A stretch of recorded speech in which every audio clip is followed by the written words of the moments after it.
Hello and welcome to Bulimia Sucks. My name is Kate Hudson Hall, and these are real stories from people who are suffering or have suffered an eating disorder. It's a platform for people to share relatable, uplifting, and inspiring conversations based on bulimia and anorexia and other eating disorders, their victories and challenges.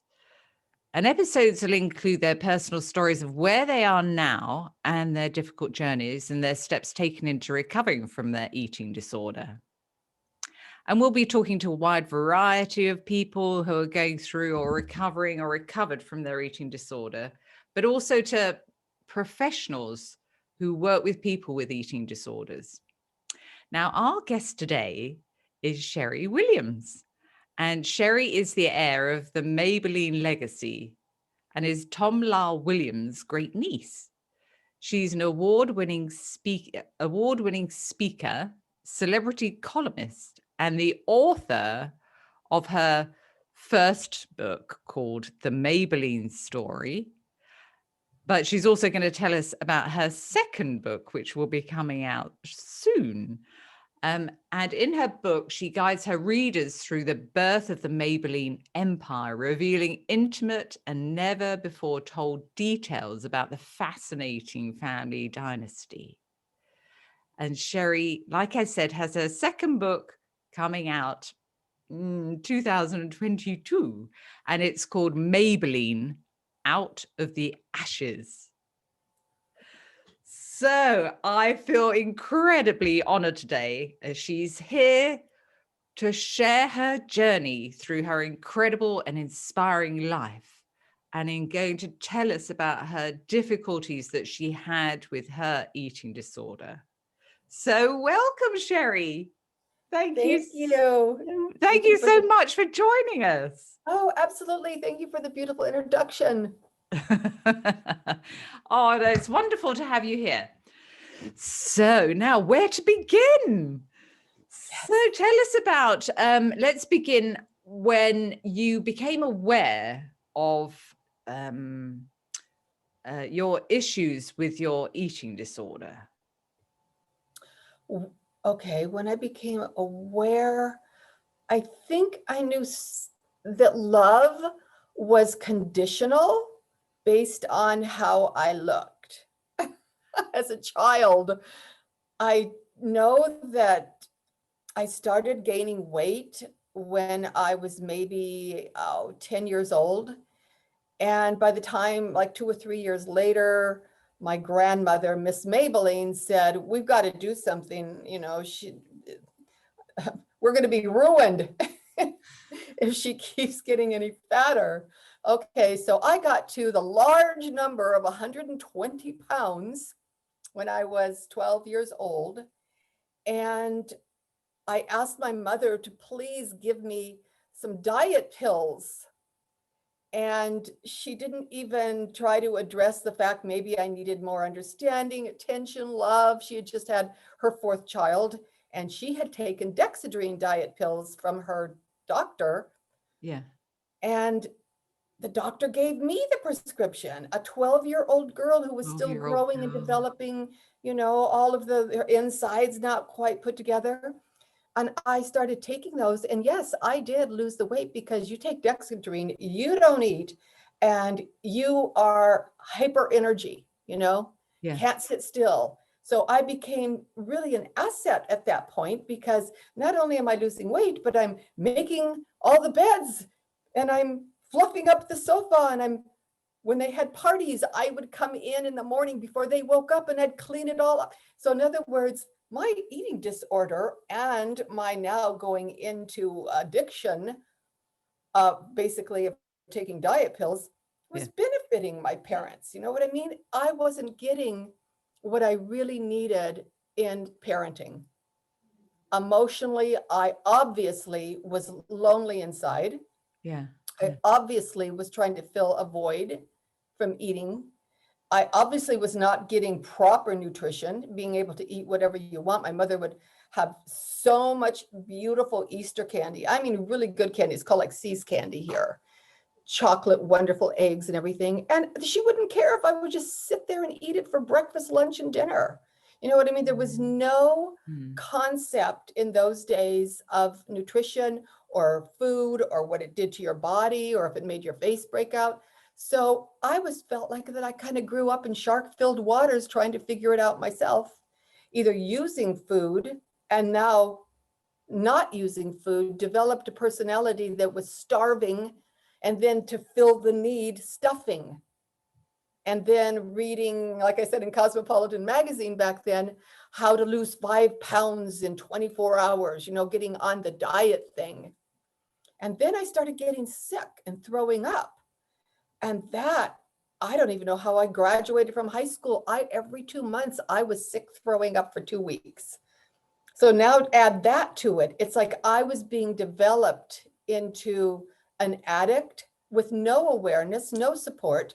And coming from a family that is all about outer beauty, it was very difficult because perfectionism was, probably stronger in my family than in most families. Yeah. I looked at movie magazines. I looked at models. I compared myself with them. I had to keep myself at that level.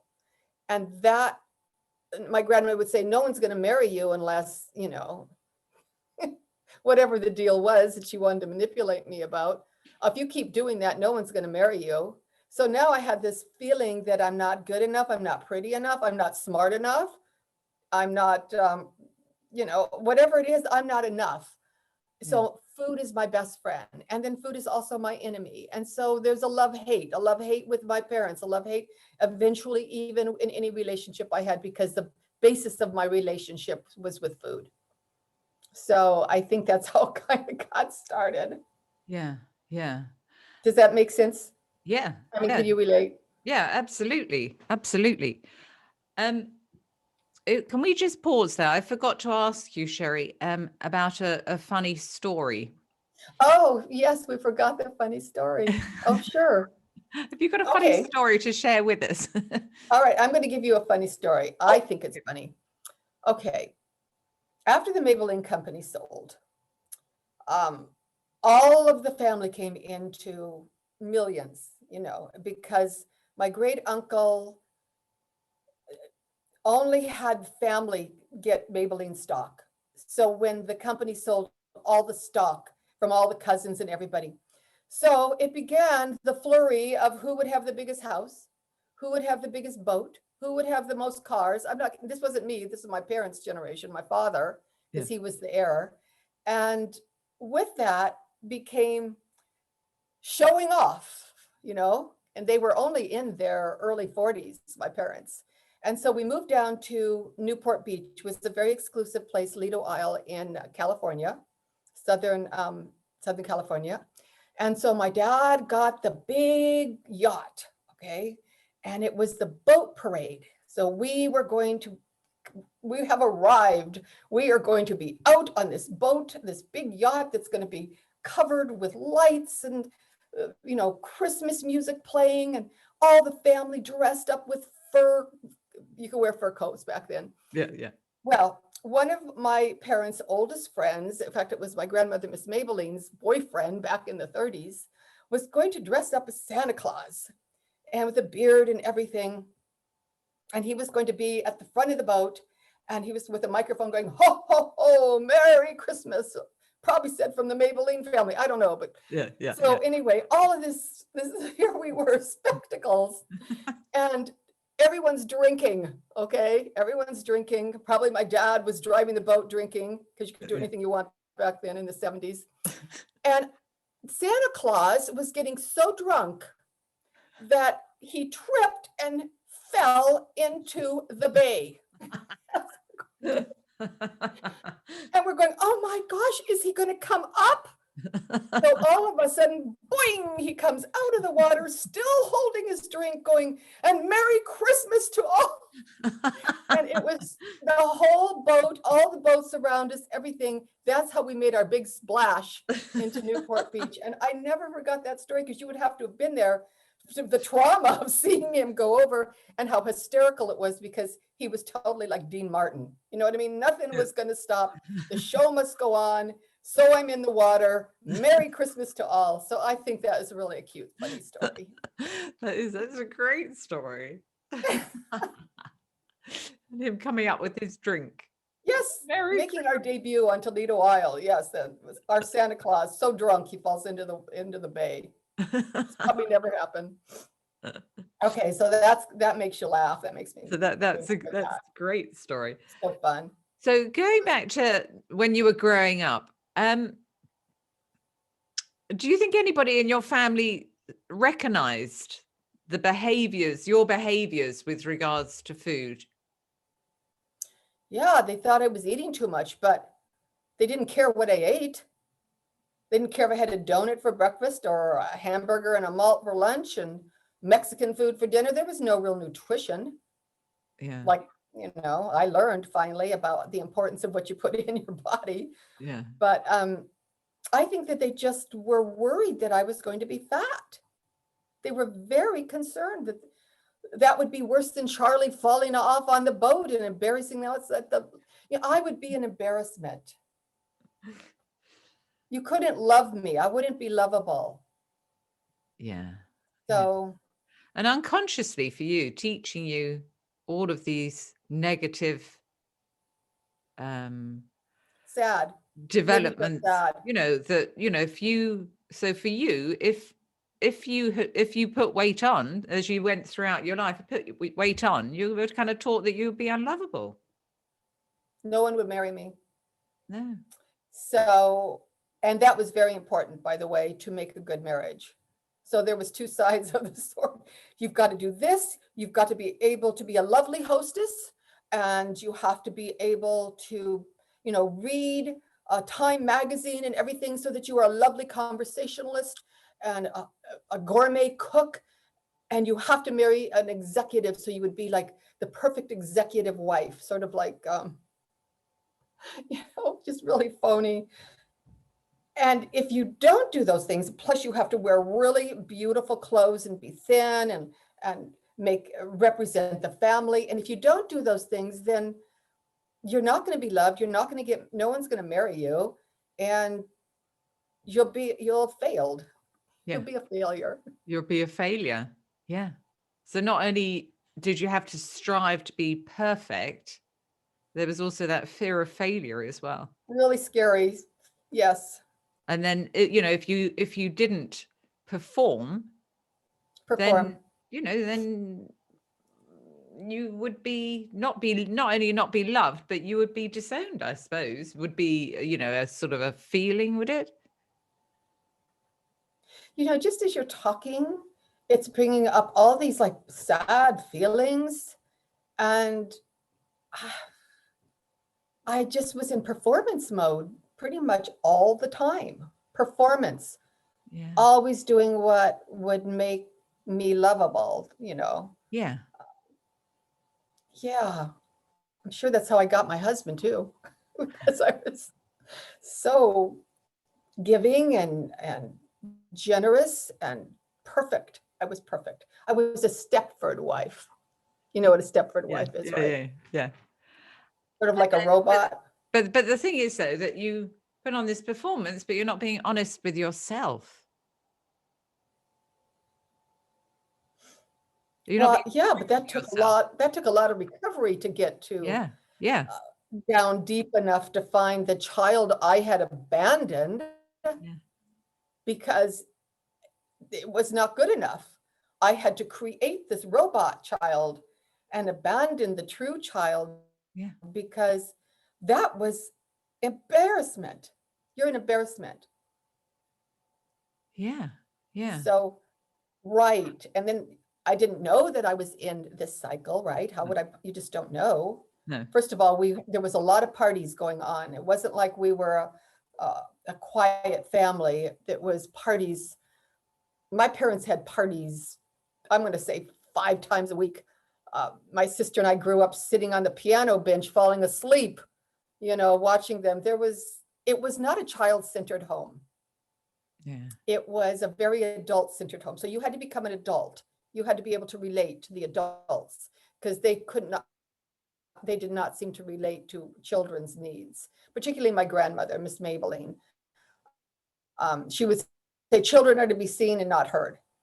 Go outside, your father and I are talking. Yeah. You know, things like that. Rejection. Okay, so let's add rejection here to the cake. Yeah. And yet, that's what I learned was love. And then the other thing that I learned was love was getting money. Oh, If you're yeah. good, you get money. And then you can go shopping. You could go on a trip. You could get a car for your birthday. You know what I mean? You could have a huge wedding. You could do all these things if you sign a contract to be what we need you to be to represent us. Oh, and you can't do anything that would ever embarrass the Maybelline company. So you had to be on you your can never behavior. You have to always be lovely and a hostess. Oh, I was so good at that. And actually, I got to the point where I really liked it. It was pretty fun, dressing up, and you know, when I was older, and always having beautiful clothes and going out to dinner and people coming over. No, I didn't know I was in the bear trap. You know what I mean? I didn't know that there was a problem. Yeah. All I know is I married an alcoholic drug addict, but that was fine because I didn't know anybody that wasn't in the 70s. Yeah. And of course, before you know it, now I'm doing cocaine because he's doing cocaine. All of his friends are doing cocaine at all the parties. Now, my parents aren't having the parties. Now I'm having the parties. And we would have the china and the crystal and the, you know, candelabras and everything beautiful and this beautiful dinner. And then no one would eat the dinner because we were too high on coke. Yeah. You know, that all seemed fine to me. I thought we were super cool. We were like rock stars. You know, my husband was an attorney, but he was also in a band, a rock and roll band. So I got to dress up like, you know, a rock star and go to concerts all the time and snort coke and smoke pot. And then I started snorting coke for breakfast with coffee. So I didn't eat all day. Get down to 100 pounds. No, really, I got so thin, wear size 0 jeans. You know, the whole thing. Going to a Mick Jagger concert and being in the front row and taking off my top and having a crocheted bathing suit, sparkly top. You know, I was like out there. Yeah. It's because I had not developed who I really was. I was a creation of what my grandmother had turned me into. That's what it is. So, but I was fabulous. It was fun at the time. I was fabulous, but I was very lonely inside, knowing that, I don't even know if my husband, no, I don't think my husband really wanted me to be who I really was. Yeah. That's not who he married. That became an issue, and eventually he divorced me and married a girl 15 years younger. So, yes, it was not easy living up to the standards of what was expected of me from the family. So with regards to your eating, Sherry, with regards to your eating, so as you were a teenager, so you were on these diet tablets, so therefore you weren't really eating, and then you lost the weight, didn't you? So when you were 12. Yep, got skinny. And then you got so much praise for that. Yes. So that whole negative pattern of becoming slimmer and getting praise for it. And then, so then you stayed on the diet tablets for years, didn't you? Yes. And then that sickness, I got sick from living like that. And it created a terrible inflammation in my colon, it's called the ileum. The ileum is the part of the stomach where the food goes from the stomach into the small intestines. And mine was like really ruined. It was pretty much like Crohn's disease, very sick. And then I would not starve, I couldn't eat. When you have like Crohn's, I mean, it hurts, it burns, it's you throw up, it's horrible. So it took about 2 weeks for the inflammation to go down, and then I was back running, and that went on for 20 years. God. 20 years I lived with up and down, up and down. And of course, that affects your personality too. You know, you're sick half the time, you're on half the time. And oh my God, just talking about this, I don't even know how I survived. But yeah, that was terrible, being so sick for so many years. Till after my baby was born. She was 1.5 years when I finally got well on every level. I found the light. So, and my husband left me. Did they operate on your intestines on that part? I had 2. I had one when I was, I think I was in the 9th grade, and they went in there and no, I was 19, I think. Anyway, they went in there and they did an exploratory to find out what is going on.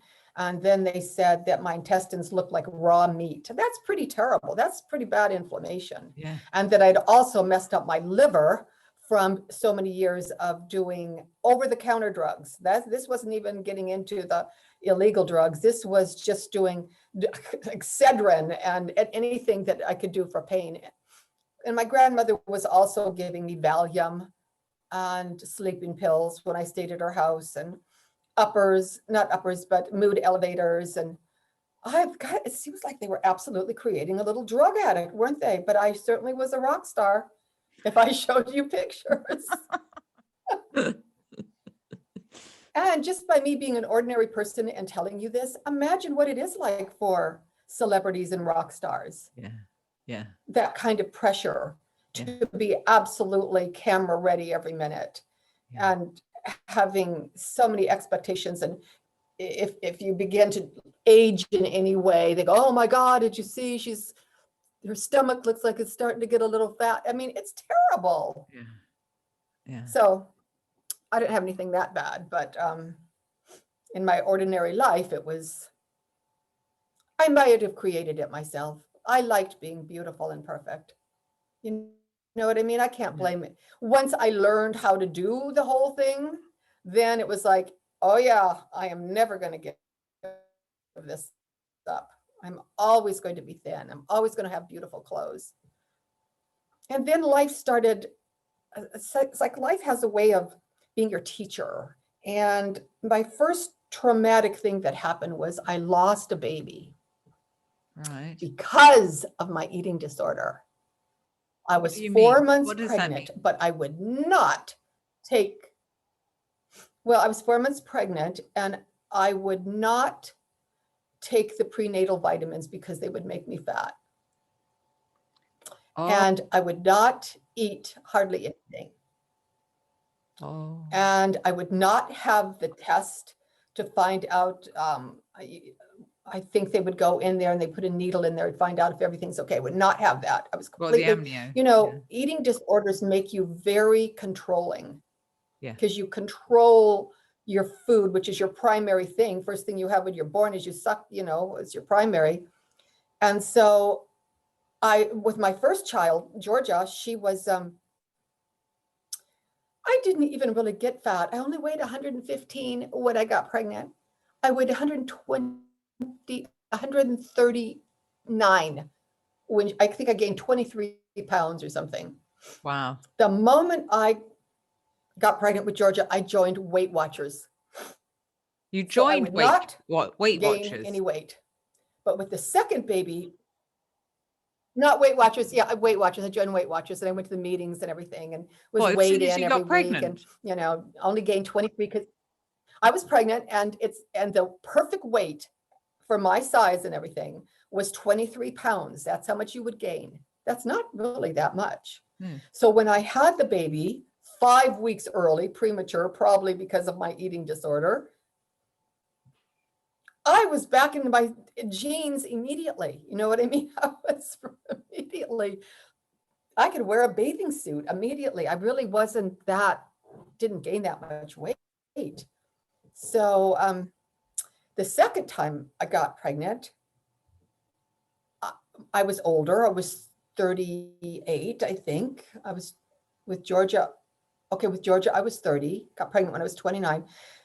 Now I really didn't want to gain any weight. So it was so terrible when I went in to hear the heartbeat and they said there was no heartbeat. Oh, The God. baby had died inside of me.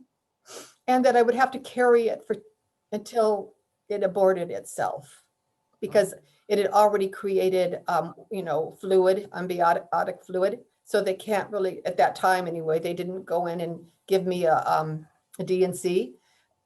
And then the doctor said things like, well, be prepared because body parts could come out. What? So Oh my anyway, gosh. my husband left me.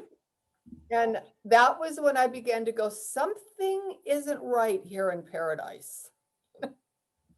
It was a baby. It was a boy.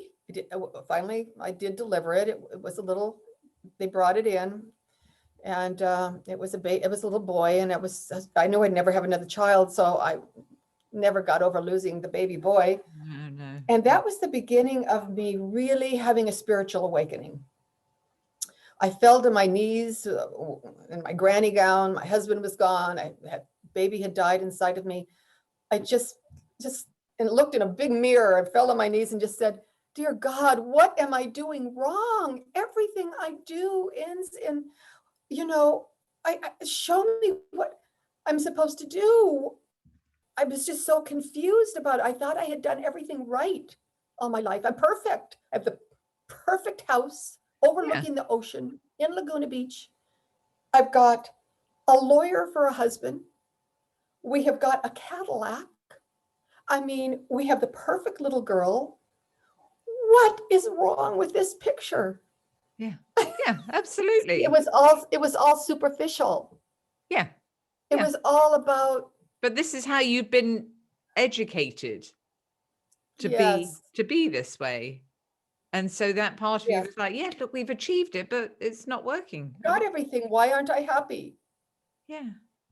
I did everything you said to do. Why am I so unhappy?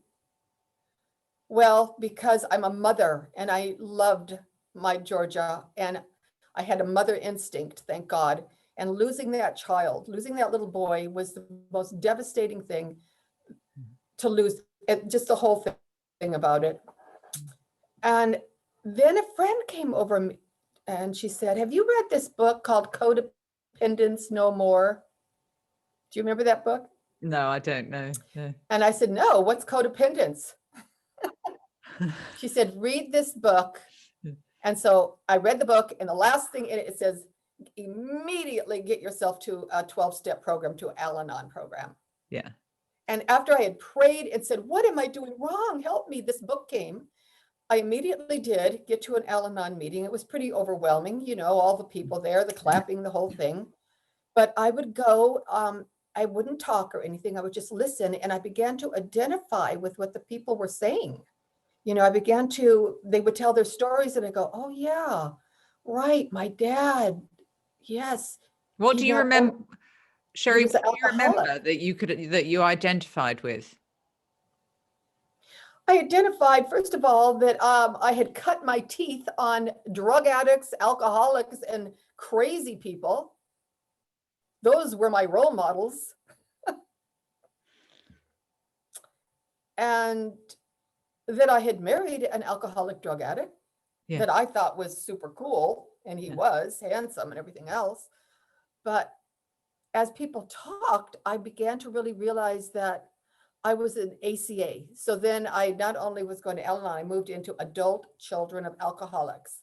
Yeah. That was such an awareness to me, to find out that I had been raised by my grandmother, who I totally was an alcoholic and a drug addict. My father, complete alcoholic. My mother, you could say, was a drug addict because, not like doing coke or anything, but Valium, sleeping pills, Dexedrine, things like that. That was just no big deal. Everyone did it back then in their day. Drinking, parties. And then I began to go to ACA meetings where people were really nice to me. I was beginning to see what it was like to feel loved. And Wow. they would say, go where the love is, not where it should be. That it should be coming from my Yeah. loved ones. Yeah. I had to go to meetings to understand what it felt like to fill up that void inside of me. And then they began to say, oh, you should write a book. I mean, your story, that really happened. Oh my God, I can't believe that happened to you in your life. I can't believe that you went through that. And I started going, really? I have a voice. You're interested in anything I have to say, not just how I look. And then I remember just going, I'm going to write a book. I am going to tell the Maybelline story. It took me 30 years, really, to be able, from the conception, maybe 20, 25, 30 years. I got the first idea when I was 15 because Nana, Miss Maybelline, said, in your speech class, tell the Maybelline story. I won the awards, everything. It was great. But it wasn't until I lost the baby, and then my grandmother was murdered, was killed, burned beyond recognition in Hot Springs, Arkansas. And so life was beginning to give me all of these things that created a spiritual awakening, or you die. You have a choice now. You can continue on the path that you've been on your whole life. Yeah. And that will lead to some kind of death. Yeah. Or you're going to have a spiritual awakening and change. Because you can't keep going on. You're going to go into depression and just kill yourself. You know what I mean? Yeah. So when these things began to happen, I just sought out more support. I started getting into group therapy with psychologists. I finally went to school and got my education, got my degree in psychology. Everything I did was to try to understand and get in touch with the voice of who I was inside and stop the craziness of who I had to be loved. Yeah. So I wrote the book, and the book was published. Now they want me to write my life story, which is kind of what I'm talking about a little bit here. And then as I began to heal, my eating began to make better choices. That's what recovery did for me. It wasn't doing what I had to do because the magazine said that, or Nana would say that, or my husband would want that. It was me really thinking about it and going, this would be a better choice than this. So I am going to choose this. So that began to put me on a different path. Yeah. A better path that would lead me to a place I could never take myself with what was going on with the other Sherry. And then so many good things started happening. Yes, Gene divorced me and he married another girl, but I got my degree, which was so fabulous. That's amazing. It was so wonderful. I walked, with a cap and gown, and so great. And then I was mother of the bride for my daughter, and here I was completely stable and normal. We had 3 wedding showers for her. Her wedding was in Arizona, and I was able to get all of the California friends and relatives to go, through letters and talking and being normal. Yeah. Created a perfect, wonderful mother of the bride for Georgia. And then, I forgot to tell you, my house burnt down. Your house? That was part of all the spiritual awakening. So I lost 1993 in Laguna Beach. 400 homes burned down. It was a firestorm. I was at school, and so I wasn't home. So I lost 35 picture albums and all the china and crystal. The divorce had just been final for 6 weeks when the house burnt down, and all the identity of being a lawyer's wife, this princess, it all went. And I began then to have to find out who I was. The beautiful part was when I rebuilt the house, my dad stepped in and had my back like never before in my life. Wow. And he showed me that he loved me unconditionally. And the two of us together for 2.5 years rebuilt that house. Oh, wow. And when I finally moved in there, I spent the rest of, then I built the house in, I guess it moved in 96. He died 20 years later. For those years, I created a family for him where he could come and he too could have a safe haven. He too could feel the love.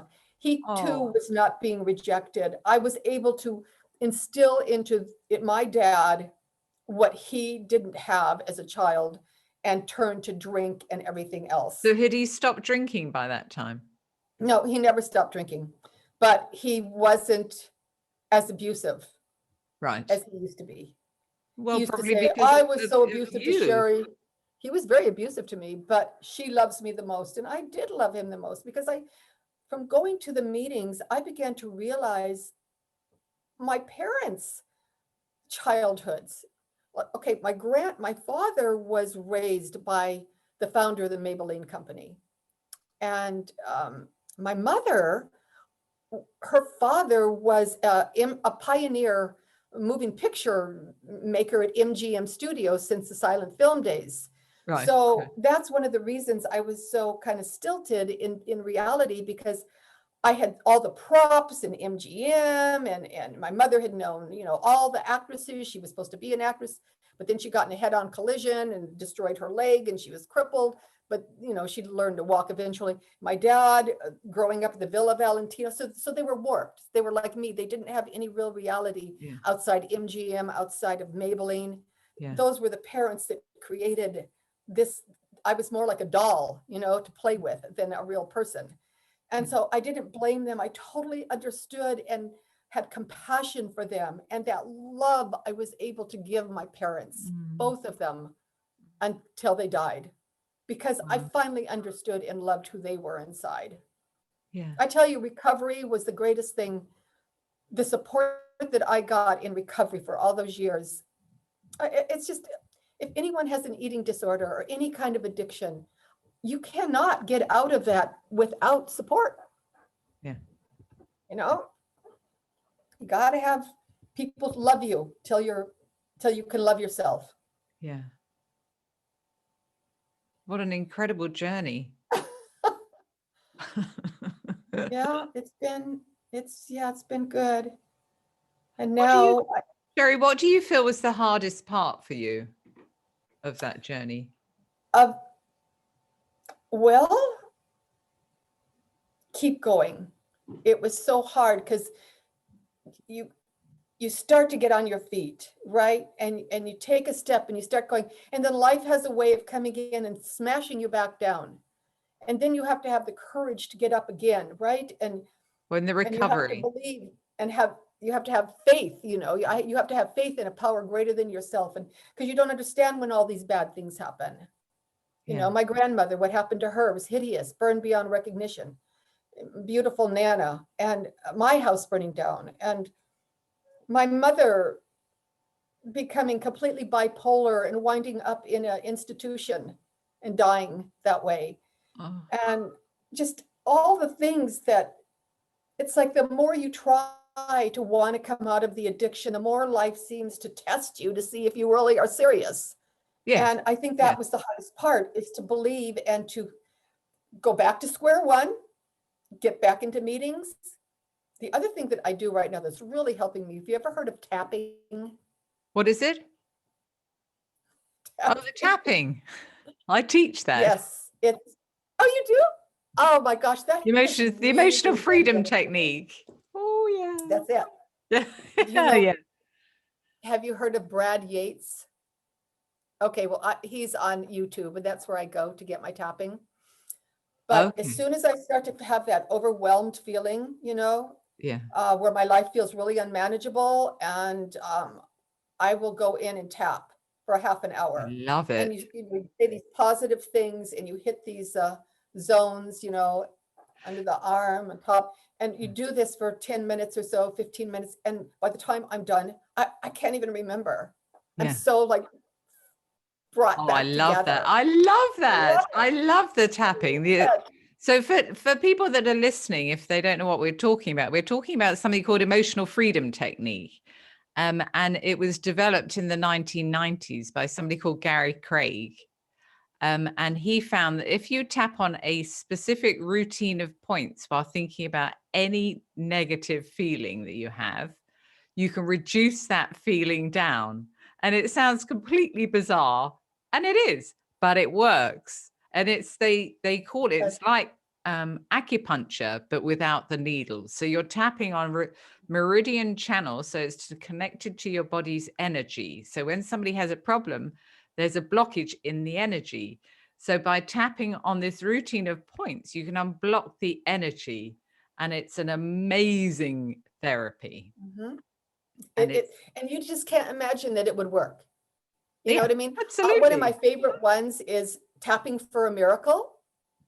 Right. And you think, okay, and then unbelievable things happen. I don't know why. Maybe it's because you open up more, so you're more willing to accept, the good that wants to come into your life. I don't know what it is, but I swear, I think that wonderful things happen. Or I tap for having a wonderful day, and then the day is wonderful. So that's my new favorite thing right now, is tapping. Oh, yes.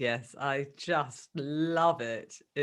And now that was developed because it originated from somebody called Roger Callahan in the 1980s. And he found that if you tap on a specific point while thinking about a specific negative feeling, you can reduce that feeling down. So that it's quite complicated, and that's called thought field therapy. And it's quite complicated because there's lots of different points that are all connected to different feelings. So you have to learn all of it. But with the emotional freedom technique, you just learn this one routine of points, and then you can tap on any negative feeling or any physical problem that you have, and you can reduce that down. Right. And then I was watching another tapping person, and he said, if you're someplace where you can't, look like an idiot tapping, he goes, just think about the tap. Think about that you're hitting your head. Think about that you're hitting the side of your eye here. Think about it. And that will also help you to let go. Yeah. So you can take the tapping with you everywhere. Yeah. And the specific point for anxiety is in the collarbone here. That's the specific point. So if you were in a situation where you didn't want to physically tap, you could actually just rub the area on the outside of that collarbone. You could just rub the area, and that will work the same. Nobody would know what you were doing. So you can reduce. Okay, so it's just comforting. It just calms you down. Well, it's the point for anxiety, so it would help to reduce. Yeah, even doing it right now, it's very calming. Yeah, and I love this point because it's I don't know, I could just feel my whole body go ooh and kind of relax. Yeah. Mm-hmm. We think everybody. Yeah, you don't need a drink. You can just. Yeah. We think that everybody should go and learn the emotional freedom technique. That's what Sherry and I are both advising. You go onto YouTube and put in Gary. Go onto YouTube and put in Gary Craig, and then put in EFT. And it'll come up with 1,000 different videos of him showing how to do the tapping. Okay. And then you can learn from him, the master. Yes. And even though it seems silly, and you kind of have to have privacy to do it, like go in your room or something, but just do it for a while and tell me that it doesn't work, because I'm having great results. It's wonderful when you're in relationship with people and they're starting to get on your nerves, go in and tap, and then you go, oh, everything is fine. Yeah. The other thing I really like is CBD oil. Oh, yes. Yeah. That calms me down too, especially to sleep. Right. So it doesn't have there's no THC marijuana or anything in it. It's just, can you get that in? Is that legal for you? And you can buy it. No, this doesn't have THC over here. In it. Yeah, you can buy it over here. Yeah. Oh, you can't? Yeah. You can buy it here, and you could buy. It's legal. Pot is actually legal now here in California and Arizona. Yeah. Stores all over the place. You can go get the candy and whatever you want, but don't even think too much about it. But I have to say that it doesn't make you feel high or anything. It just kind of calms you down, gives you a little sense of well-being. Yeah. And I don't know if it's placebo or whatever, but I still do whatever I have to do to take care of my own feelings, because I can't expect anybody else to take care of them for me. That's one of the things I've learned in recovery, is that I can't expect someone else to carry the weight of my feelings. Right. What I have to go within myself and go, okay, different parts of myself. What is it that you need? Sometimes I just need to halt. Have you ever heard the halt? Am I hungry? That's number one. Am I hungry? Because sometimes you don't even know you're hungry, right? Yeah. Am I hungry? Am I halt? H-A. Am I angry? If I'm angry, go take a walk, get some exercise. Am I lonely? Make a telephone call, do something to reach out. And am I tired? Because when you are an addict, a personality, you never know when you're tired. You never know when you're hungry. You really don't know when you're lonely. Absolutely, because you're not tuning in. Yeah, you're not tuning in. Yeah, yeah, yeah. So whatever I have to do to tune in and go, okay, what is it that I need right now? Then meet those needs. Don't act out. Yeah. Don't go shopping and spend a bunch of money on your credit card. Don't get involved in a negative relationship because you think that's going to fix you, or don't drink and because you think that that's going to be the answer. Don't go stuff yourself on ice cream. What is the need beyond that you really need? Are you hungry? Are you tired? Are you lonely? Are you angry? And take care of your own inner child. And I think yourself. Yeah. And I think that if you're not sure, because some people quite often say, well, I don't know. I don't know what the answer is. So, what is it I need right now? And if the answer comes up and says, well, I don't know, well, it's important for you to hear that there is part of you that knows what the answer is. So I say to my clients, well, I want you to guess what the answer is, because your unconscious mind knows. So you need to ask yourself again, what is it that I need here? And it's the first answer that comes into your head is the correct answer. Uh-huh. Yeah. My therapist did that to me too. The same thing you said. She said, what is it that you want? And I said, I don't know. And then I started saying blah, blah, blah, blah. She goes, no, what do you want? Because I would say, well, Jean wants, and my husband, my dad, I knew what everybody else wanted and I could meet their needs. But she says, I want you to think about it and come back. And so I came back and I said, I want my education. I had no idea. I didn't know that I won why would I need education? I had everything. Yeah. Yeah. That took something for you to achieve. I love that. I want to achieve. Yeah. Yeah. And then you went on and did it. My God, because I love my inner children. I learned to love my little being, who I really am. Yeah. And I know that they loved me too. There's no doubt they loved me. They just didn't know how to parent. Yeah. They had their own, they were so needy themselves, all of them. Plus you put the Maybelline thing on it and now it makes it 10 times worse.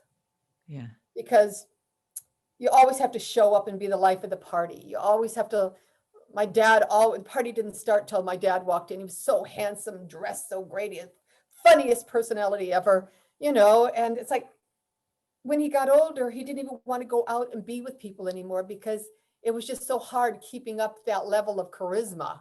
Yeah. And I get it too, because I'm starting to just want to go rent that little condo in Arizona near my daughter. Yeah. And because I found out that I didn't need all that stuff that I had, that what I really need right now is just to be Nana. I just need to have my boys love me and for them to know me and for me to be able to maybe instill some of the wisdom that I've learned into them before I go. Yeah. That's really what is important at this point. Yeah.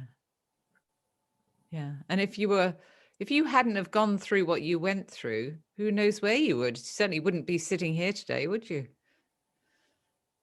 Oh God, I'm sure I would just look terrible. I'm sure I would be searching for love in all the wrong places. Yeah. You see older women in bars, or it's just not attractive at a certain point, keeping up that. Yeah. eternal youth, That facade. the facade of what advertising, by the way, convinces us that we need to do. Yeah. That's a whole nother avenue, isn't it? The advertising. Yep. So it is a scary journey to decide that you want to get well, because you don't know what's on the other side of the bridge, right? I mean, you're taking a risk and you're afraid you're going to lose everything, which I did. I lost the husband. I lost the house burned down. My grandmother, when that happened to her, fortune hunters took terrible advantage of her estate. And so all the great deal of money that the family was supposed to get from her didn't happen. So everything was taken away from me. And that was the gift. Who would have thought that I had to lose everything to gain everything inside? And have real confidence, not cocky, charismatic, but real confidence. I can sit now and be quiet. I don't have to be the life of the party because I'm very comfortable with myself. I love that. I'm comfortable with myself. So comfortable, just really comfortable. If you want to talk to me, fine, but I don't need to go out and try to get all your attention. How fabulous I am. I've already been fabulous. I don't have to keep being fabulous.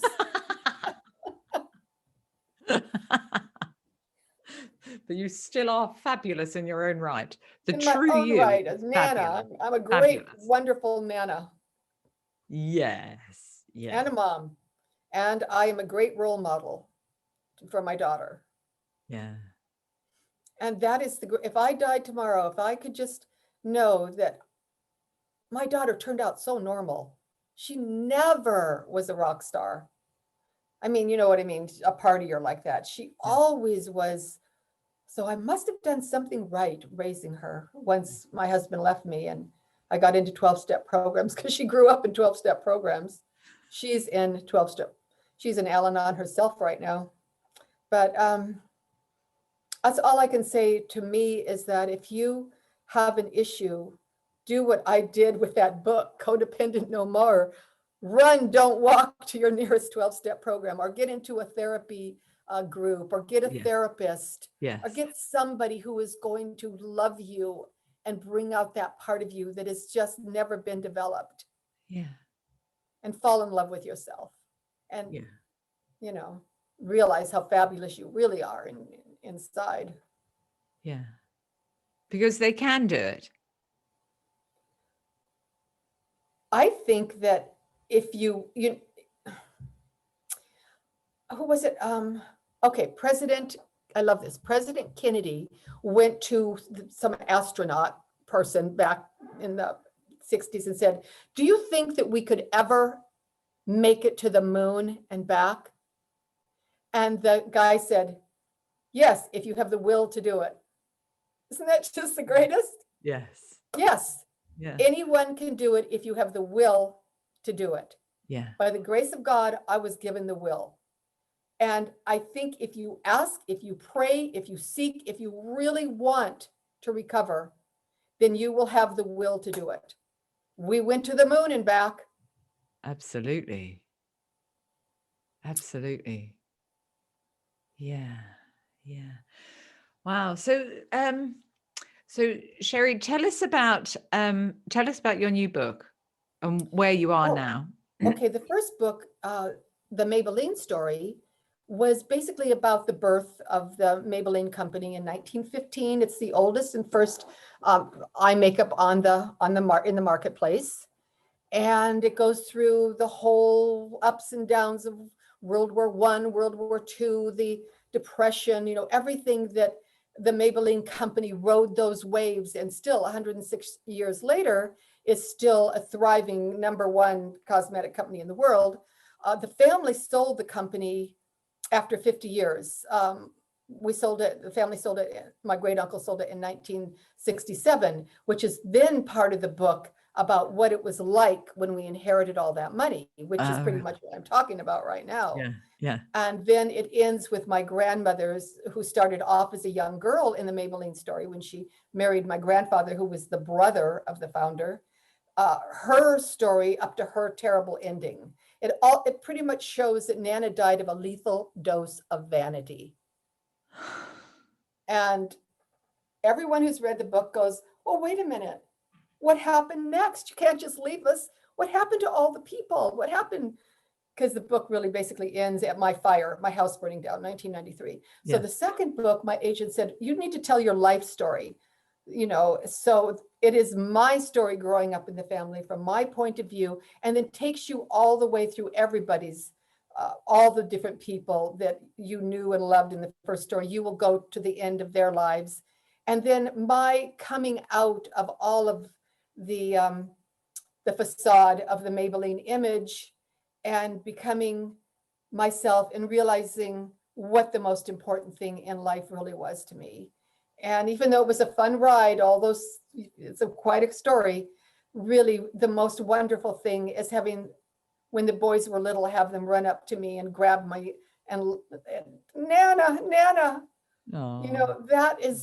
That was the feeling of that was so much more satisfying, gratifying than a new car. Yeah. And I think that the second book is even going to be better than the first. Yeah. And that's due to come out in 2022. We're hoping that it'll come out. I've already written the book. It's 1,000 pages, so we have to edit that way down. The first book was 1,000 pages. We had to edit it down to 400. So there's a lot then that I could take and put in the second, but we will have to edit that down. And oh, there's my book. And I got the book yesterday. Oh, you got the book. Fabulous. Okay. So I haven't read it yet. I've read a few pages. Right. But you can let me know what you think of it. I would just really love your opinion. Yes, yeah, absolutely. And so they've got to edit it down, and then yes. And then they said they wanted to start the promotional of it around September, October. The same thing as the History Channel that has a possibility of doing a story on the Maybelline history too. So we'll see if that's really going to happen.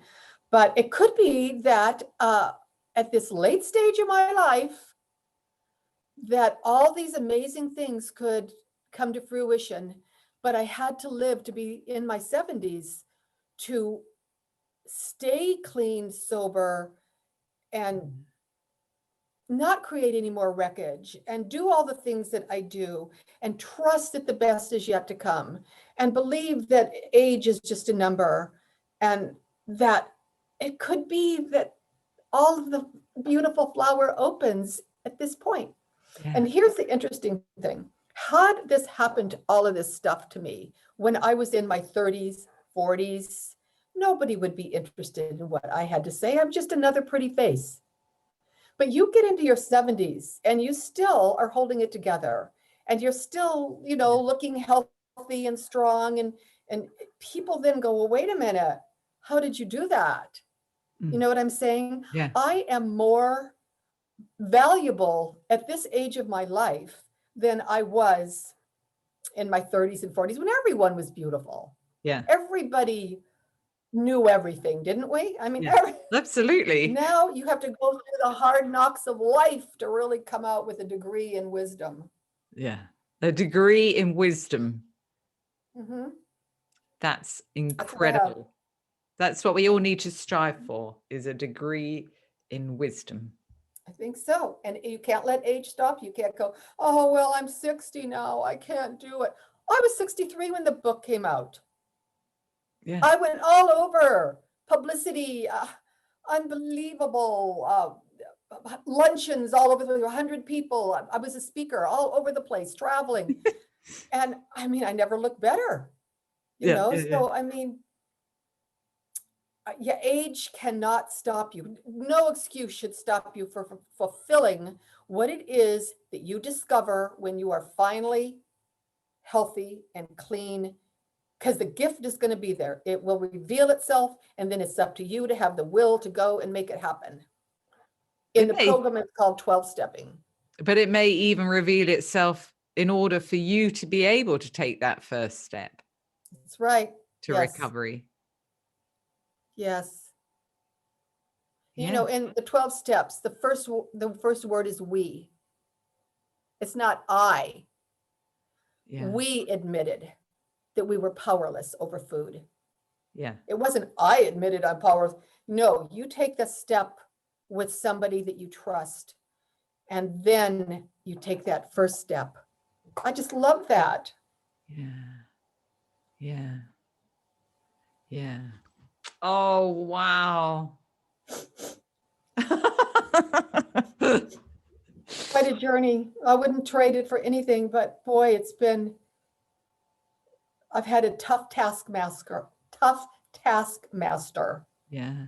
in pushing me to be everything I could be before I have to leave here. Wow. And you've got your book coming out. I know, that is pretty exciting at this point. Yes, yes. And your book too, and I am going to get your book. I haven't had a chance to go on Amazon yet, but I cannot wait to read Bulimia Sucks. That's it. Bulimia sucks, because it does. Bulimia sucks. And I've got the workbook coming out soon to go with that book. Oh, I love workbooks. Love, love, love them. Yeah. And there's extra in there as well.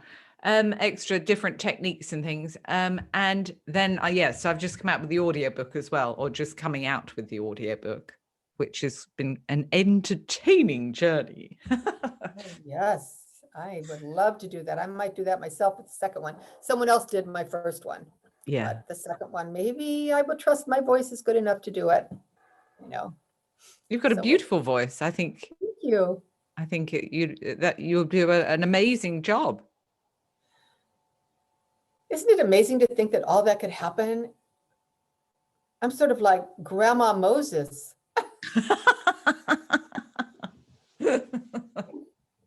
All of a sudden, all this fabulous stuff starts happening. Pretty soon, I'm in my 80s. It gets better. Yay, we love it.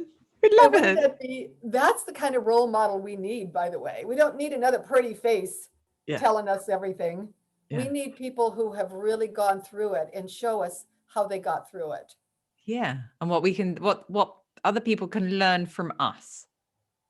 We're role models. Role models to be able to help themselves, which is what you've done here today. Yes, that's amazing how you found me. Yeah. Right? On Twitter? Yes. Yes. Yeah. So, I mean, think of that. We would never have found each other years ago. We had to wait till Twitter came out. Absolutely. Yeah. Okay. Is there anything else that you would like to say before we finish? Well, I think I've said everything. Yeah. Just can't think too much. Probably sick of hearing me, but I've certainly enjoyed this, and I feel very inspired right now just by your connecting. You're very good at your feedback, listening to everything I said, and then asked me pertinent questions that brought me into feelings. Like I said, I feel sad right now. On this sadness and anger, is this right? Grief and anger are the same, opposite sides of the same coin. So if I'm angry and I can't get to my feelings, there's grief. There's still some sadness I need to work on. So when you were working with me today, it brought up, and it was a child. It was childhood feelings. I felt sad. Yeah. And I know that when I can just feel the feelings, that they will lift, and with it will go a little more anger that I might have had, a little more resentment, a little more reason for me thinking that I need to go and fill the void. You helped me fill the void a little more. So I really thank you and appreciate you as a therapist. I'm so lucky I got to have this hour with you. Oh, thank you, Sherry. Thank you. It's true. You're not just a podcaster, you do a therapy session.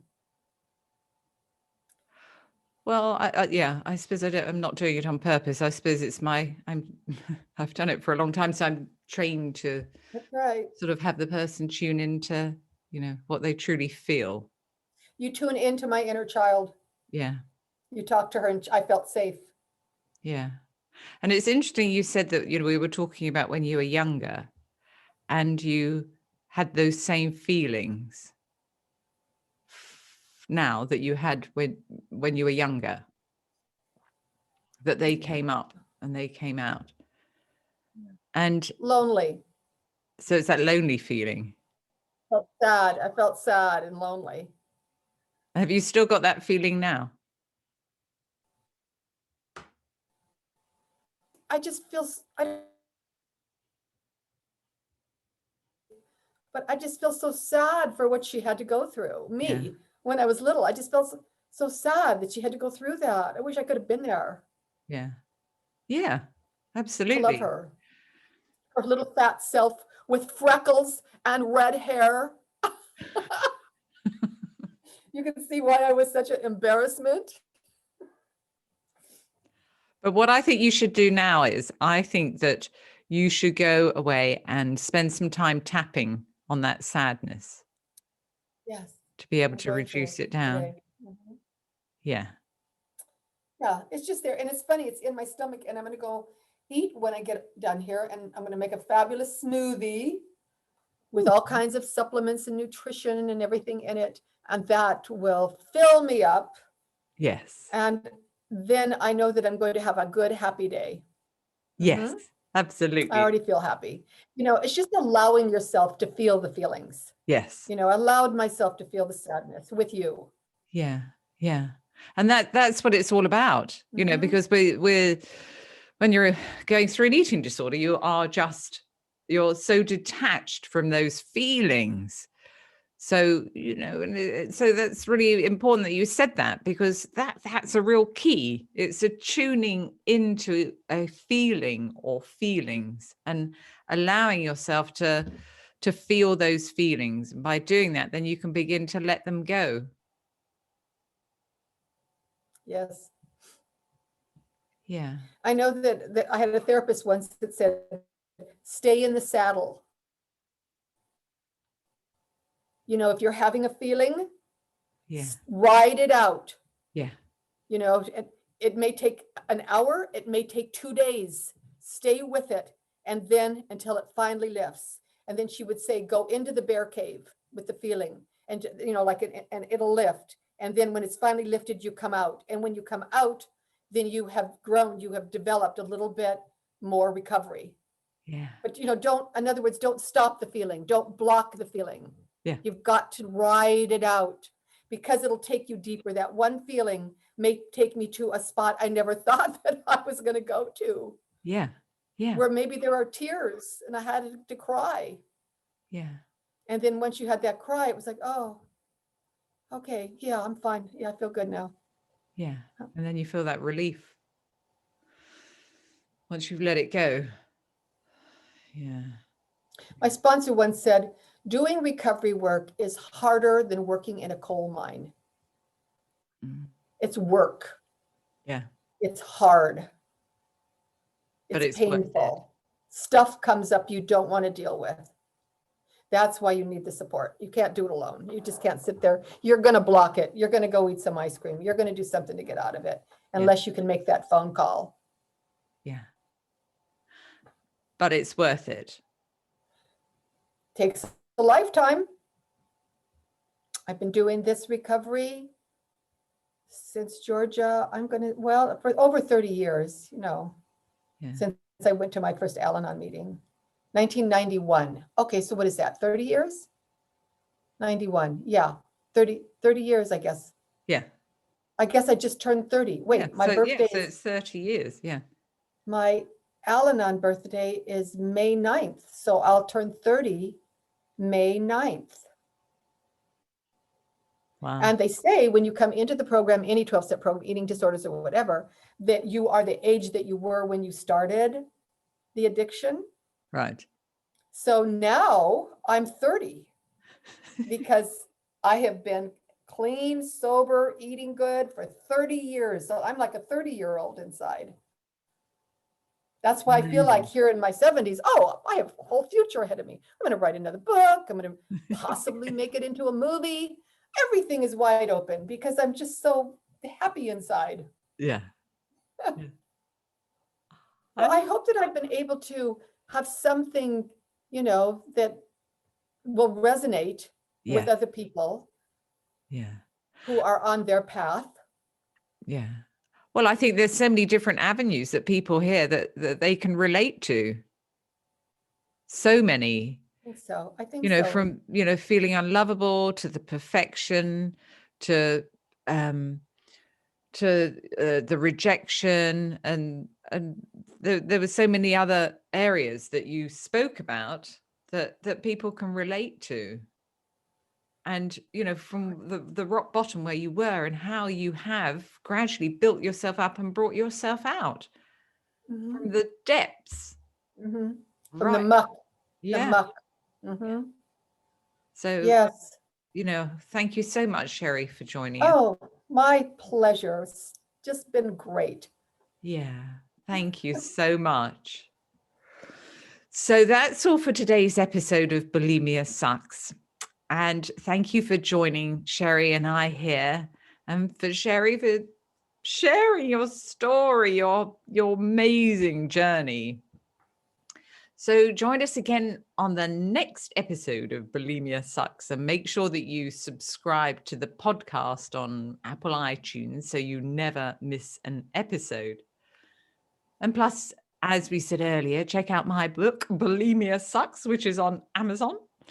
And before we go, let us know what you think about the podcast by sharing us a review on Apple Podcasts or Stitcher or iTunes or Apple iTunes. And make sure you come and join our Facebook group, Bulimia Sucks, where it's great to connect with other people. So thank you for listening, and I look forward to speaking with you in the next episode.